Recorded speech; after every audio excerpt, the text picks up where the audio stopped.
It's award season, and you know what that means. Hollywood has put up a bunch of films that you and I probably have never heard of. The Golden Globes are behind us, but the Academy Awards, aka the Oscars, just around the corner, and they have just released their nominees, which I will talk about in a separate video. So feel free to subscribe to the channel to hear the nominees and my reactions to them, but for now we're focusing on one specific film. A movie that eluded me until just recently with those Golden Globes, and not only has that repeated for the Academy Awards, it has surpassed with an astronomical 13 nominations. So I did the only logical thing a movie fan and critic could. I ran to my couch, grabbed my controller, turned on Netflix, and prepared myself for what will surely be the most amazing cinematic journey I will ever experience. And so, imagine my surprise when the 2-hour and 12-minute film wound down, R-rated, Spanish musical drama thriller. And all I could ask myself was,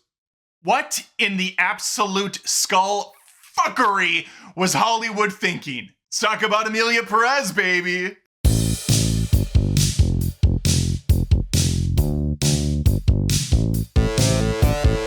This review will be full of spoilers, so tread lightly, but I'm sure you've seen the film by now. It's been out for a while. Everybody's talking about Emilia Pérez. And yes, I'm late to the party, but I arrived. I showed up at the door. To contain the film Emilia Pérez into a box would be foolish, because this movie is so many things. It's a pop musical. It's a thriller. It's a comedy. It's a crime drama. And it's a piece of shit. Not only did I hate this film while I was watching it, I hated myself for wasting the time to watch it.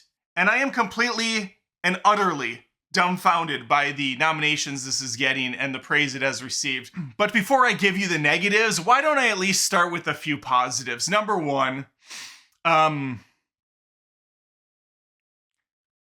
it's unique, which isn't necessarily even a positive. I mean, for instance, a conductor leading an orchestra with a gardener snake as his wand is unique, but it's also stupid. Zoe Saldana's in this. I really like her, and she did impress me in this role. She's clearly putting in a lot of effort and a lot of work to make the absolute drivel that has to come out of her mouth sound somewhat less idiotic than it actually is. Visually, it looks nice.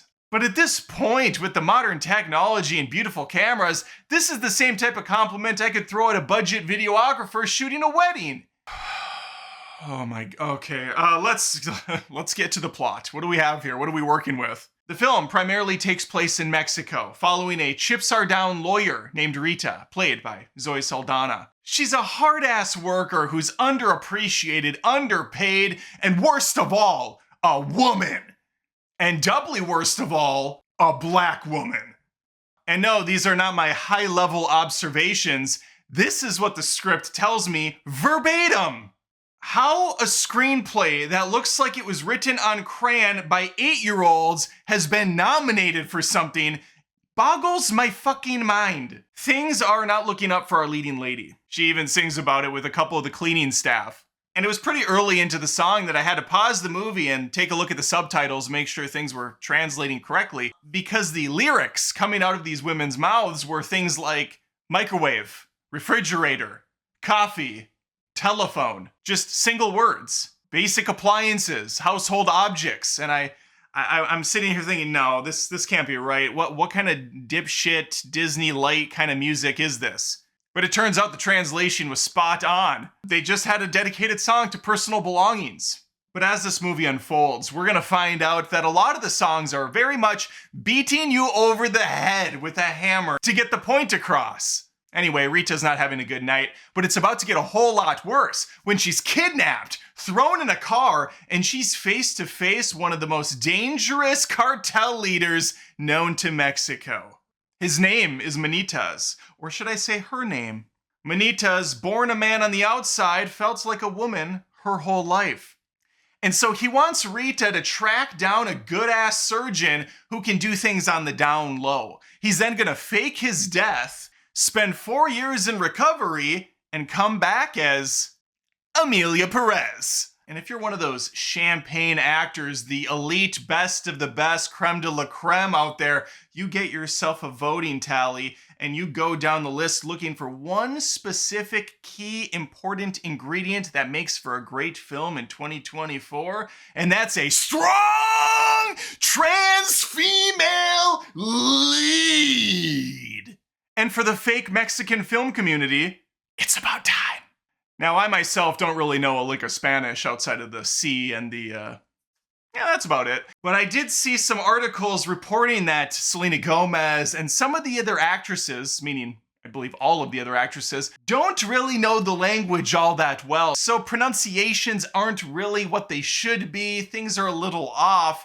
For someone like me, that's not a criticism I can give the film. So I'm just gonna put those cherries to this ass sundae over to the side of the dish with all the other ones. What I can tell you is every single song has some of the most cringe-inducing dialogue I've ever heard in my life. Rita naturally agrees to this murderous asshole's wishes, and she's gonna find him that, perfect surgeon out there somewhere. But she also has to know how the procedure is done. And thankfully, she and we are gonna learn together through Wondrous Song. I'm gonna attempt to recall the lyrics that are in this one particular number that we're gonna be hearing. And it's kind of how the process breaks down. Zoe Saldana's got some questions for the surgeon, at which he exclaims, "Man to woman, woman to man, penis to vagina." And Rita's just going along making notes like this is some aha reveal. Oh, penis to vagina. Oh, interesting. That's how a man becomes a woman. Oh, I never thought about that. Then he starts listing off all the types of plasties you can do, ending with an Adam's apple removal, at which point Rita gives a super excitable series of nods, going, yes, yes, yes, yes, yes. It's just good writing. We do have to address the Gomez in the room. I brought her up earlier. Selena Gomez is in this. She's actually the wife of the Cartel leader who is about to cocoon and then become a beautiful butterfly reborn as a woman. This is one of your classic movies where all the men in the movie suck. They're terrible people. All the women are either on a redemption arc or they're just good people to begin with. As a disgusting middle-aged white man, I can absolutely relate to these gentlemen. I feel at home watching movies like this. Thanks, Emilia Pérez. In this lovely script, becoming a woman, I guess, kind of removes all of the previous sins of the man. Because once Emilia Pérez presents herself to the world, I'm coming out, just want the world to know. She is a 100% changed individual. That douchebag guy that killed a bunch of kids and people, was selling drugs and weapons, gross. But this is a different person. And Emilia really wants to put things right, so she's gonna put a bunch of that drug money that she absolutely still kept into different foundations that are gonna go after Cartel and try to find all the missing kids. A bunch of them that he himself had murdered. It's the perfect crime. Batman is essentially also playing the Joker. He's just liaring his own ass. Justice is served, Joker. It's the Jared Leto Joker. I brought up Selena earlier. She is in this movie. She plays the wife of the husband who is deceased because he faked his own death, and she also has 2 children. Well, now that Emilia is in the spotlight, she wants her kids back that she never had because that was the guy. But the woman gets to claim the good stuff that he created, the kids. It just makes sense. Emilia first reconnects with Rita, who hasn't seen her in 4 years, didn't obviously recognize this new person sitting in front of her, but in a sense, they're kind of friends, girls get it done. Even though the Cartel boss put a plastic bag over her a few times, tried to have her killed if she didn't do what he said. But no, they're kind of in this to win it. And Benitez did give her that credit card that's basically got unlimited funds on it, so she doesn't owe him. With Rita's help, Emilia is gonna get both kids and the missus back under one roof and back in Mexico. And she will do all of this under the guise of an estranged aunt. Everybody loves Aunt Perez. And you know what? For a good chunk of time, they do. The kids are getting along with her. They remind them of someone. I'm not really sure if they can put their penis on it, but no, at some point, things click a little, but not all the way. We don't get that satisfaction of the kids ever finding out who their father has become. I mean, really, at this point, it's turned into a modern-day Mrs. Doubtfire. Over the course of their time together, Selena Gomez's character, Jesse, is going to find new love in the form of a pimp. And Emilia will take on a new lover as well, of the female persuasion. She's into women, so she could have maybe gotten back with her original wife. I don't know. Who cares? Let's just keep going. This perfect family is going to come to a head when Jessie reveals she plans on marrying the douchebag guy she's been seeing, and the kids are going to move in with them, which is going to X-chromosome Emilia right out of the equation. She gets pissed at Jessie, throws her onto the bed, starts shouting at her, and then storms out of the room, which gives Jessie ample time to get out of the house, take the kids and her fiance out of Dodge. The next series of events will be so jarringly abrupt, this might as well win for best editing too. Cause it makes no damn sense. Oh my God, kill me. Emilia calls up Rita in a fit because she found out the kids are gone. That stupid Selena Gomez took them. Rita's playing phone tag with both parties. She's like, calm down, just chill over here, work it out, we'll figure something out, please. Bye, kisses, mwah, mwah. She hangs up, and then she's at her little facility where she's talking to Emilia's girlfriend. They have a little heart-to-heart for a couple minutes, and then it's revealed via phone call that Emilia has been kidnapped. What? When did this happen? It was just after the phone call? We don't see it happen. But yes, Jessie and her boyfriend took Emilia. Jessie's pissed off because she has no access to her husband's funds. She's been blocked out completely, and for some reason, Emilia Pérez has all of it. So she kidnaps Emilia, hoping to strike a deal to get it back. In the meantime, Rita gets a little rescue party figured out. They drive out into the desert to find their girl. A shootout takes place, and it's at this moment that Emilia, in her infinite wisdom, decides is a perfect time to tell her estranged wife the news that she used to be a he and he was married to her. But she's not going to just come out and say it. Instead, she's going to lead this rabbit down a trail and talk about a few memories from the past that only husband and wife would know. Selena Gomez, aka Jessie, is completely floored when she hears this, but instantly embraces the woman, as one does when they find out their husband for many years has faked his own death so he can go under a life-altering, life-changing procedure, coming out on the other side as a pretend person that's going to take over the family and the money and not give two shits about the damage ensued in the past. Oh, your father's dead, kids. We're screwed. Go ahead and cry for the next several years while he's held up in a hospital, living the high life, becoming a brand new individual who still wants his cake too. And Emilia Pérez gets that cake. We'll get there in a second. But first, the shootout's over. Jessie and her boy toy manage to get Perez into the trunk of a car. They take off down the road. Saldana's in pursuit. I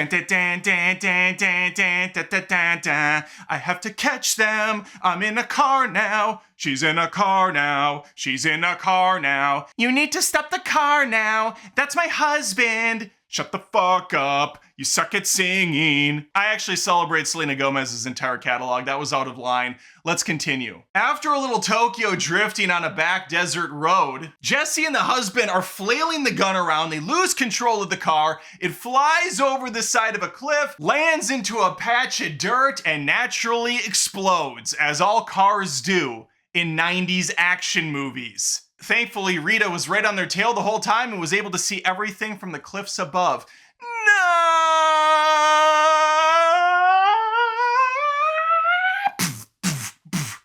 She is dead, but I am not. Coffee mug, refrigerator, penis to vagina, man becomes woman. Do you understand the plot?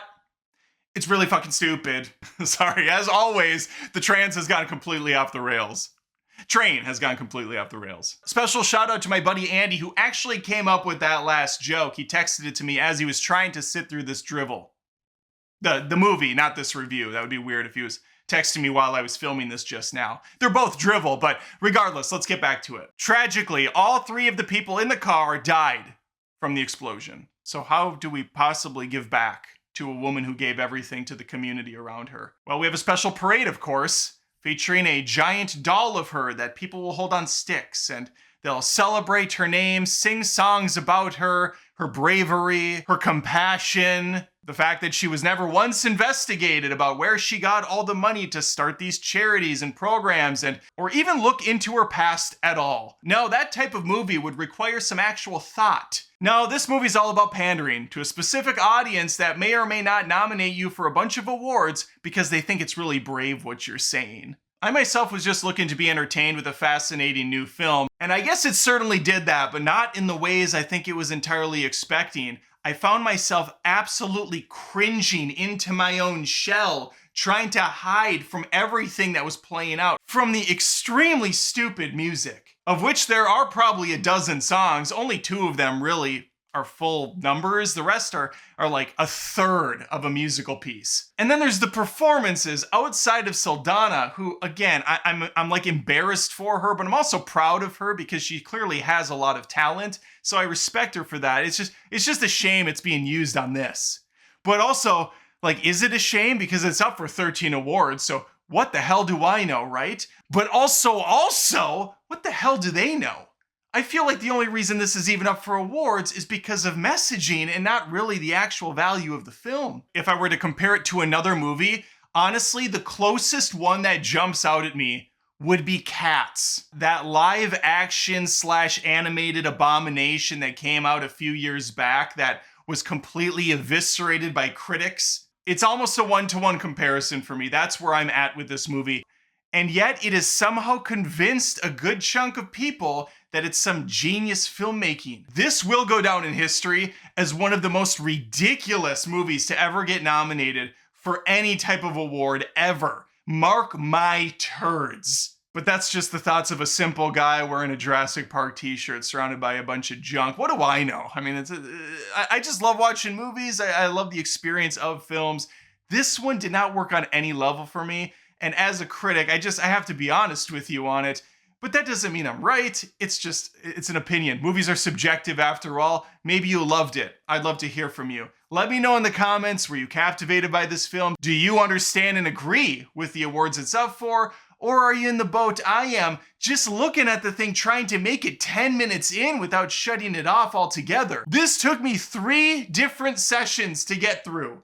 It was an agonizing chore. And I never once thought it was gonna get better, but I figured I'm already this far in, I better just trudge through the rest of this dreck so that I can give a review I can hang my hat on. All right, that's all I have for you. Please, again, think of subscribing if you haven't. I post tons of movie commentary, live streams, movie reviews, reactions. All right, hopefully I see you next time. Take care. Thanks again for watching the video. If you wouldn't mind, I would appreciate it if you checked out patreon.com/AdamDoesMovies. That's where fans of my channel go to help support it. There are different tiers with different offerings, exclusives every month. We got multiple movie reviews. There's a vlog monthly, and these fine people get a shout out because they're at the upper tier level. Look at these gorgeous folks. They have really gone above and beyond to help support me in the channel, and I appreciate them. And even if you don't want to plop down $1 a month, you can just sign up for Patreon for free and become a member at no charge, just to see what's showing up at least and give you a better sense of it all. Appreciate your time. Thanks.